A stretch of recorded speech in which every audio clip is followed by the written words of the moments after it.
Hey, hey, welcome to Wellness Wednesday. We're going to give just a second for me to get all my notes together. Notes, sort of notes, I guess. They're my speaker notes. Bullet points, really. So I hope everyone is having a fabulous week.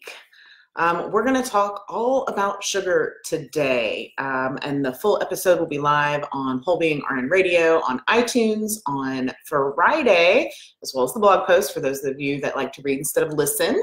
And we're also going to have the masterclass this week, I believe, in the Facebook group, so definitely check that out. And then we'll go ahead and get started. I just need to make sure I have this link available for you. Awesome. So, welcome to All About Sugar.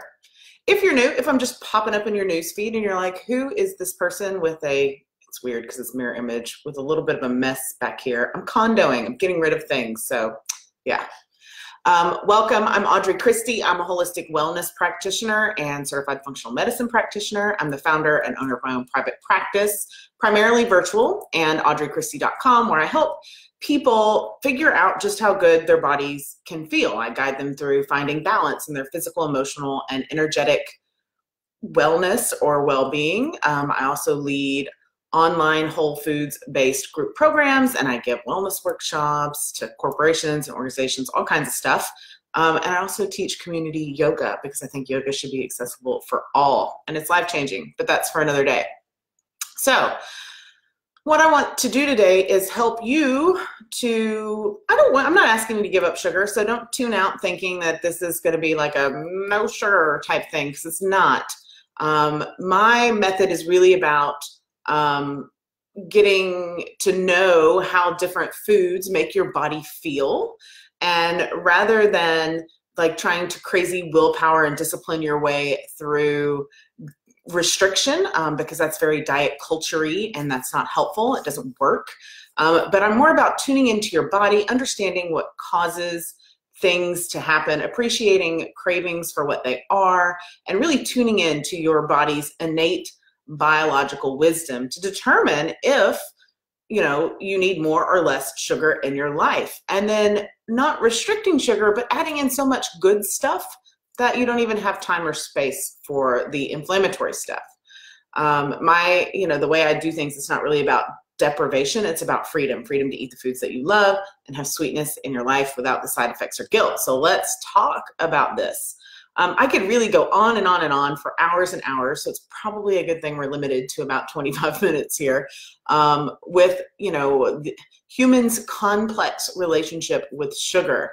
And so, gosh, there's so much information out there. So let's just start with sugar 101, right? So when we break it down in the simplest form, a sugar craving is the body asking for energy, okay, in the physical form, right? So if you were like, damn, I need a Dr. Pepper, then that's because you're looking for energy. Dr. Pepper, that's twofold because I think that has caffeine in it. So what happens is when we give into that craving for energy, that need for energy, when we fill that need with sugar, the sugar enters our bloodstream super, super fast, and it starts to mess with our blood sugar level, right? It starts to send it sky high, and that can cause excitability and nervous tension, hyperactivity. You probably see that a lot in kids. And then what happens, it goes way, way up, and then it just sort of falls out. And so then you're back to fatigue, depression, even exhaustion, because now your blood sugar level has dropped way, way far. It's kind of an emotional roller coaster, or an emotional roller coaster can accompany this. A lot of times we feel super energetic and then super irritated and then maybe even super down or not quite ourselves. So your body, being like this awesome machine of amazement that it is, it wants to maintain blood sugar, right? It wants to maintain balance. So it will tell you to eat something via hormone messages that go to your brain to bring that blood sugar back up. A lot of times blood sugar drops around 3 p.m. I know I used to get the 3 p.m. foggies, right? Because it's a few hours after lunch. And so it's your body is really, really smart. About 3 p.m. it starts to get fatigued and tired, and it sends out the sugar craving brigade or the caffeine craving brigade to fix that that dip in energy. So interestingly, the United States, or maybe it's not interesting, when I was first putting this information together, I wondered what the most the country that was the largest sweets consumer was, you know, and I would think it would be somewhere like famous for their pastries, perhaps. But no, the United States is actually the largest consumer of sweeteners. The average American consumes 130 pounds of sugar and sweeteners per year. And if you want to just, for the sake of comparison, we consume about 6 pounds of broccoli a year. So the USDA, I don't look to them for a lot, but they're not necessarily wrong on this. They recommend that we get no more than 9 teaspoons, which is 36 grams of sugar per day.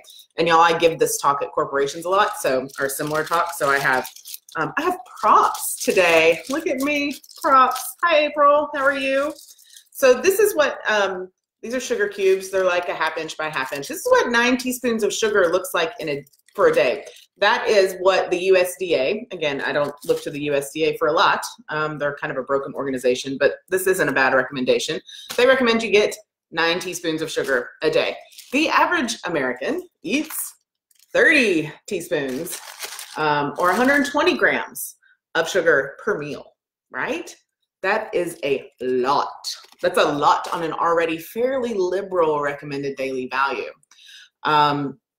So sugar naturally is in all foods that have carbohydrates, good, bad, and different, right?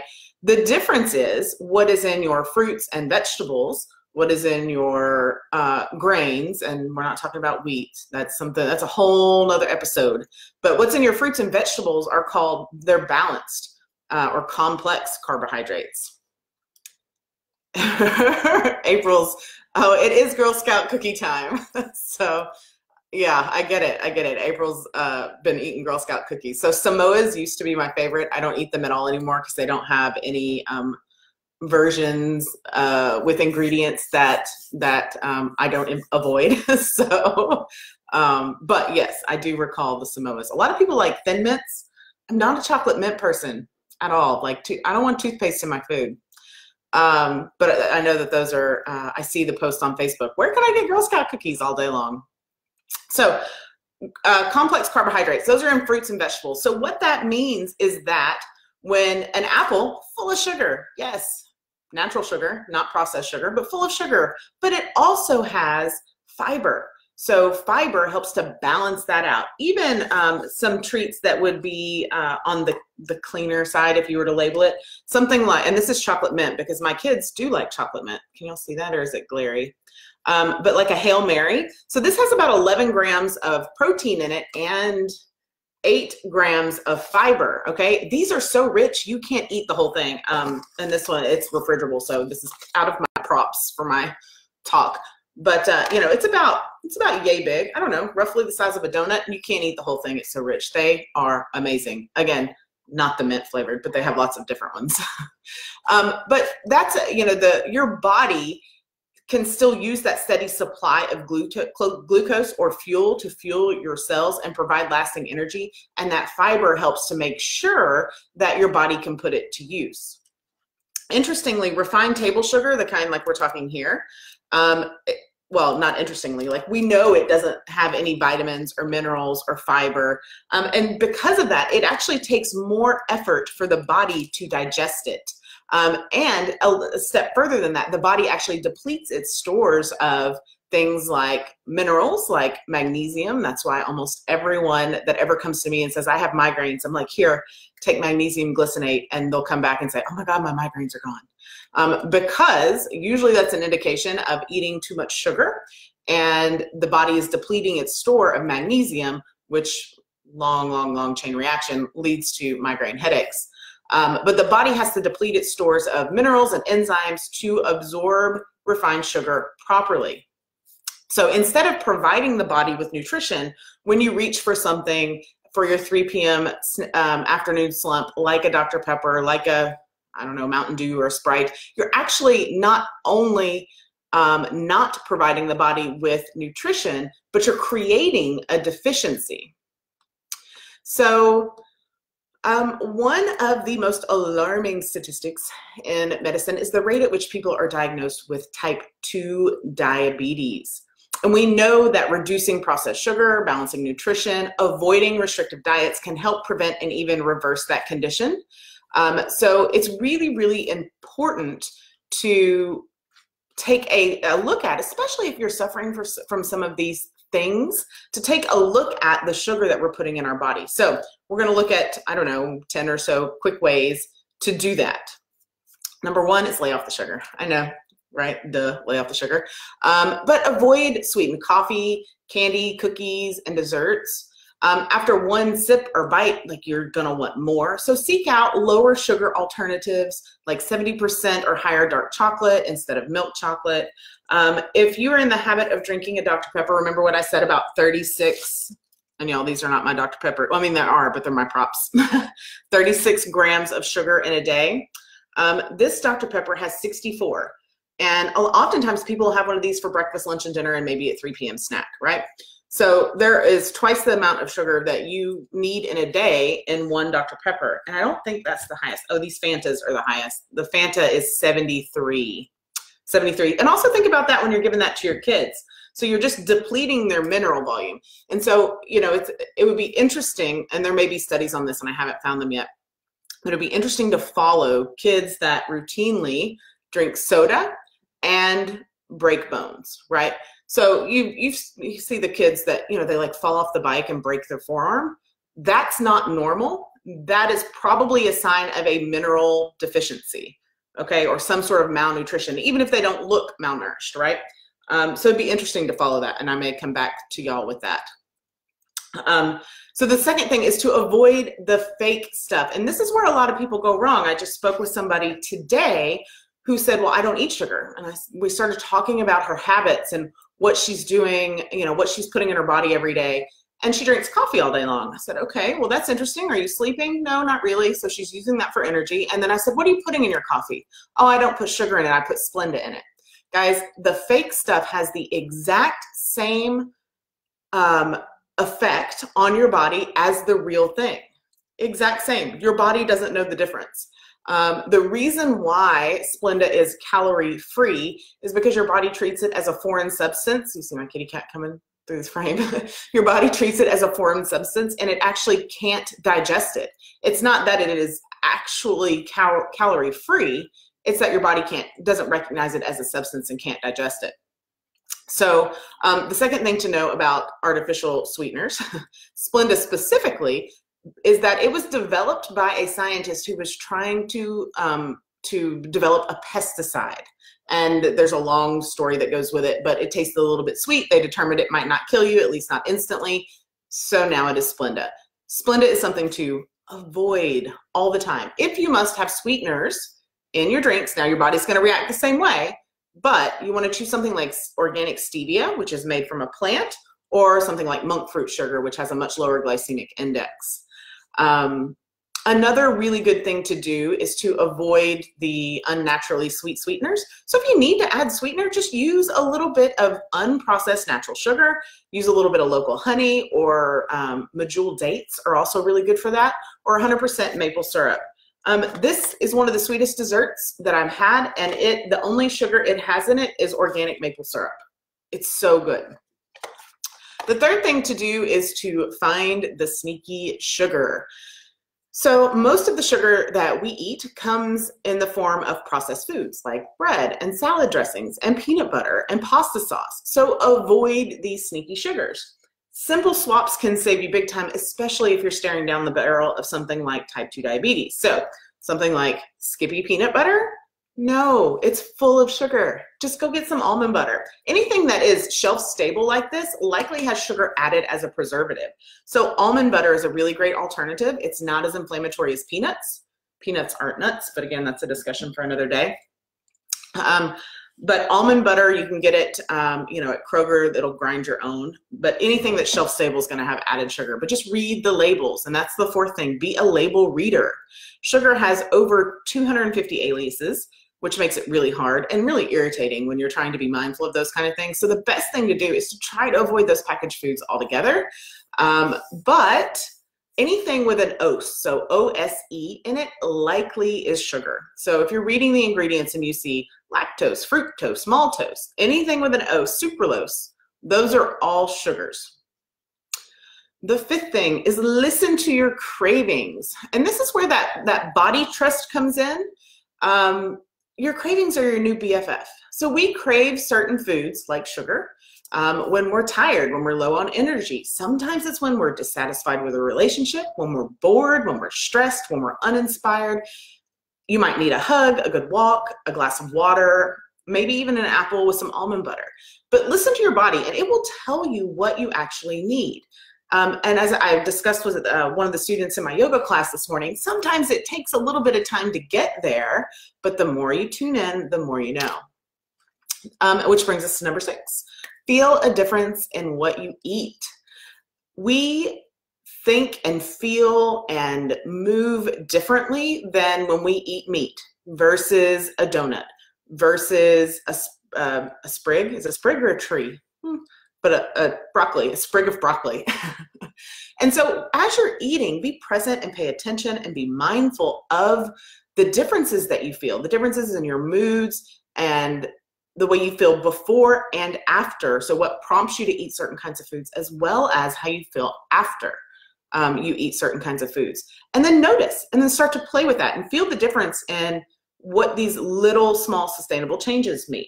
So if you normally eat an apple with Skippy or any other brand of peanut butter, switch to almond butter and then notice the difference in how you feel. Number 7, and I talk about this one a lot, drink more water. You have to drink, at least 100 ounces of water a day. Now, if you are on the more petite side, then that might be a little bit less for you.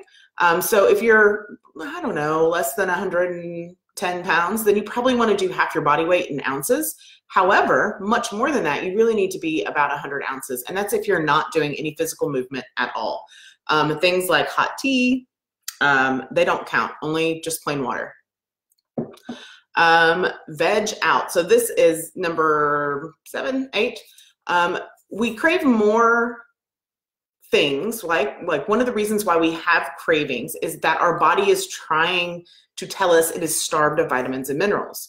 Unfortunately, that's not something that you can necessarily fix with a multivitamin. I get this question a lot. Well, what multivitamin do you recommend? I don't. It just makes expensive pee.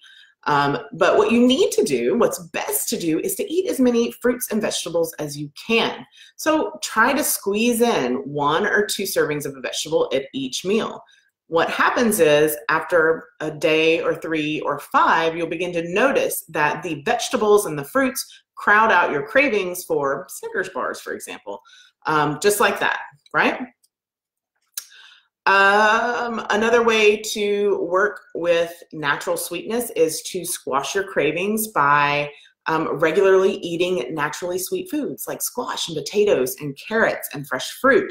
And I think I've given this example before, but one of our favorite desserts is to take a banana, slice it up, put it in a pan of hot coconut oil, so saute it for just a second, and then sprinkle cinnamon on top. It's kind of bananas fostery, and it is so amazing, and I assure you it will get rid of any sweet tooth you've ever have had.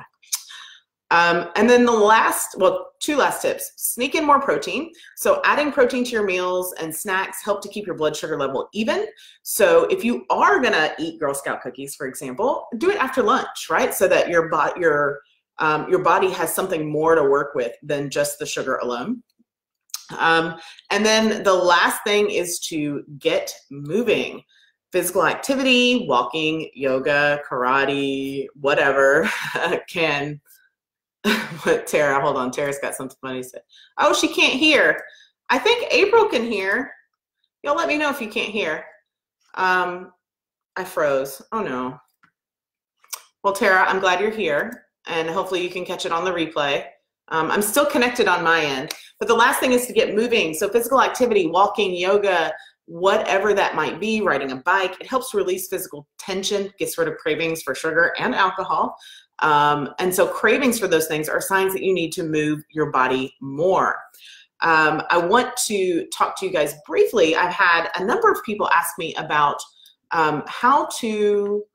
what can they do? Like, do I have like a step-by-step? I have a 10-day free, totally free sugar, gentle sugar detox, and I'll put the link in here for you guys to download and go through. It's super easy. It's non-restrictive, but it helps your body to get rid of that processed sugar and enjoy more natural sugars. And then the second thing I'll invite you to is we do the seasonal detoxes 4 times a year. So the 5-day winter detox is running February 18th through the 22nd.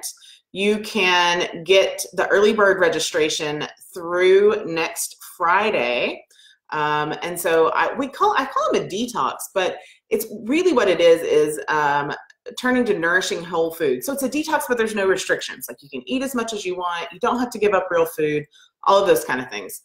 So I'll put that link in here as well. The 10-day detox is really helpful. Thank you, Tara. I think, Tara, you did the fall 5-day detox as well. So we're coming around on the winter detox. They're all seasonal recipes. So if you did the fall detox, not the same recipes. These are going to be, it's really important to eat seasonally. And so that helps to kickstart the hitchhiking chemicals out of your body. So if you're interested in that, I'll put that link below. Again, the full episode comes out Friday, and then we will have, Tara says, is it like the fall detox? It is like the fall detox. It's 5 days long, but the recipes are different. So it's built for your winter body. So it's built for not getting as much vitamin D as you do in like the spring and summer months. The vegetables are different. The vitamin and mineral content has been played with a little bit to be more immune boosting, right? So I'll put that link in the comments here and see if I'm tech savvy enough to do it all at once. Maybe. And you'll notice it says the early bird pricing is already over. It's not. I actually extended it because I had 3 ladies who were like, let's do it first week of February. I'm like, cool. So we set it up, and they're like, oh, that's the Super Bowl. It's like, fair enough. Also a football person. And then I set it up for the following week, I think it was, and they're like, oh, Valentine's Day. I was like, okay, cool. I get it. So we're not going to do it then. So we're actually going to do it in February. And you can join us there on that page if you're interested.